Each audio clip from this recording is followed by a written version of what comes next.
Hey, what's up everybody? So today I'll be starting the F80 LCI ICON Headlight Retrofit. A quick overview.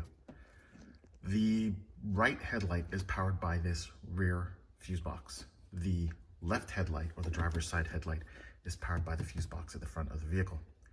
So to get power from here to the front of the vehicle, I have to pass through the firewall through a grommet, which I'll be sealing with this stuff just to make sure that no water can ingress into the vehicle. What else? Oh, this is the wiring harness.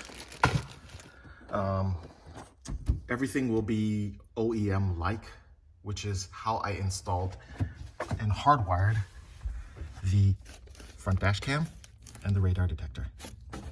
So basically, when the ignition is off, power to those devices turn off, except the dash cam is powered continuously for 3 days with these two 12,600 milliampere battery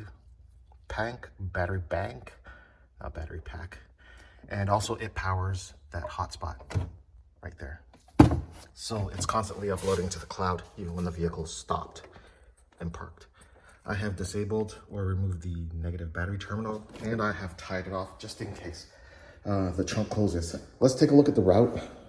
So previously I went upwards and went along the roof lining to run the power for those devices, since they're mounted closer to the roof of the vehicle. But today I'll be going down through here, through this sill, and following down through here, again along the sill. This will come off, as well as this will come off through the firewall, and we'll end up through here. I'm going to be then following this wire loom, and it goes all the way to the headlight. And that's where we're going to mate up with the OEM wiring harness. And the left-hand side, actually the driver's side, or left-hand side, follows a similar route. It goes from the headlight, following the wire loom, through the firewall, behind the infotainment, so now you're inside the vehicle, behind the infotainment system, and back in, or again crossing through the firewall to come back into the engine bay space, except you don't need to seal this one because it's in a sealed housing, and that's where the front fuse box is located.